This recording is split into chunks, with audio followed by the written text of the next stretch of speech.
बच्चों, आज हम करेंगे कक्षा 9वीं के गणित विषय की प्रश्नावली 2.5। प्रश्नावली 2.5 के प्रश्न 8 है ना। प्रश्न 8वें का दूसरा, ठीक है। प्रश्न 8वें का दूसरा प्रश्न, ठीक है।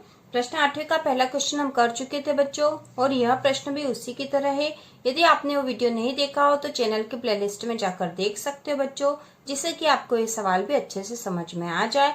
और इसी तरह के और वीडियो देखने के लिए चैनल को सब्सक्राइब कीजिए। तो चलो बच्चों शुरू करते हैं। तो यहाँ पर जो बहुपद दे रखा हमें 8a की घात 3 ऋण b की घात 3 ऋण 12a का वर्ग b धन 6ab का वर्ग, ठीक है।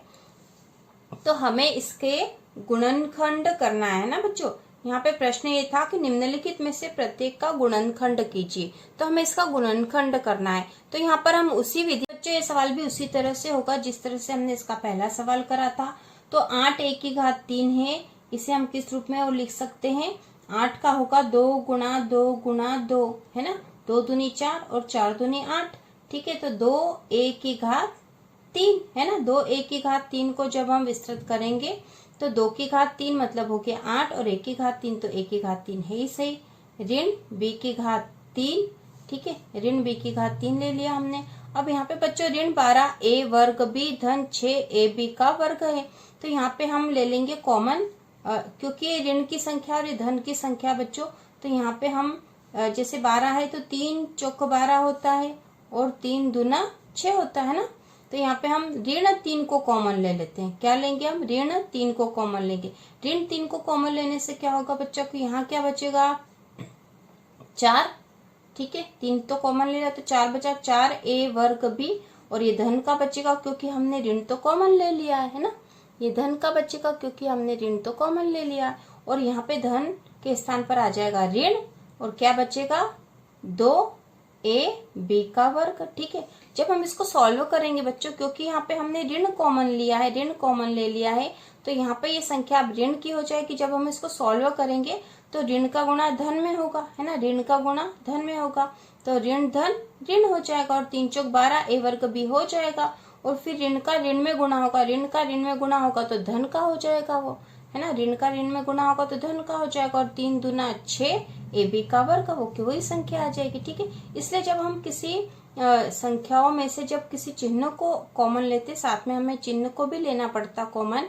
तो ऐसी स्थिति में यदि ये संख्या ऋण की है तो ये धन की हो गई, और ये धन की है तो ऋण हो गई। हमें यहाँ चिन्हों का भी ध्यान रखना पड़ेगा। अब हम इसमें और क्या कर सकते बच्चों, जैसे कि मैंने पिछले सवाल में भी सिखाया था आपको कि हमें इसे किसी सर्वसमीका के विस्तारित रूप के रूप में लाना है, जिससे कि जो सर्वसमीका होगी वो इसका गुणनखंड हो जाएगा। तो यहाँ पे जो सर्वसमीका का प्रयोग होगा वो होगी x ऋण y की घात 3, ठीक है। ये आपको समझाने के लिए लिखा कि हम इतना सब क्यों कर रहे हैं, क्योंकि हमें इसे सर्वसमीका के विस्तारित रूप के रूप में करना है, इसलिए हम कर रहे हैं। तो यहाँ पे सर्वसमीका x ऋण y की घात 3 बराबर है x की घात 3 ऋण y की घात 3 ऋण 3xy, और कोष्टक में x ऋण y, ठीक है। तो यह सर्वसमीका बच्चों इस रूप में हम इसे बनाने के लिए सारी कोशिश कर रहे हैं। तो यहाँ पे हमने यहाँ तक कर लिया था कि 2a की घात 3 ऋण b की घात 3 ऋण 3। अब इन दोनों में से और क्या कॉमन ले सकते बच्चों, अब यहाँ पे तो हमें 3xy लाना है।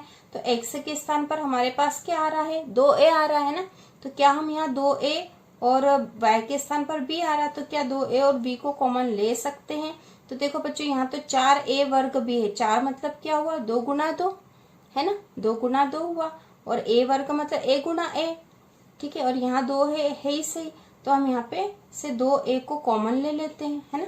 2a को हमने कॉमन ले लिया तो क्या बचा बच्चों, यहाँ क्या बचा है 2a, क्योंकि 1 2 तो कॉमन ले लिया, एक a भी ले लिया तो बचा 2ab ऋण 2a कॉमन ले लिया तो बचा b का वर्ग, ठीक है।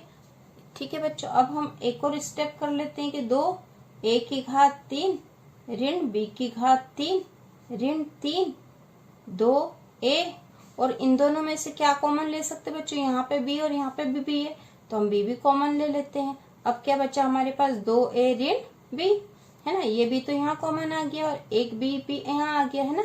यहाँ b बचा 2a ऋण b। तो इस प्रकार से यह इस सर्वसमीका के रूप में आ गई है। x की घात 3 ऋण y की घात 3 ऋण 3xy और x ऋण y। ठीक है, तो यहाँ पे सर्वसमीका कौन सी बन जाएगी बच्चों? 2a ऋण b की घात 3। ठीक है, 2a ऋण b की घात 3 x ऋण y की घात 3 के स्थान पर ही हो जाएगी।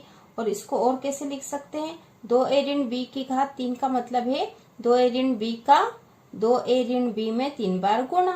तो 2a ऋण b और 2a ऋण b और 2a ऋण b, ये इसके गुणनखंड है और यही हमारा उत्तर है। ठीक है, यही हमारा उत्तर है।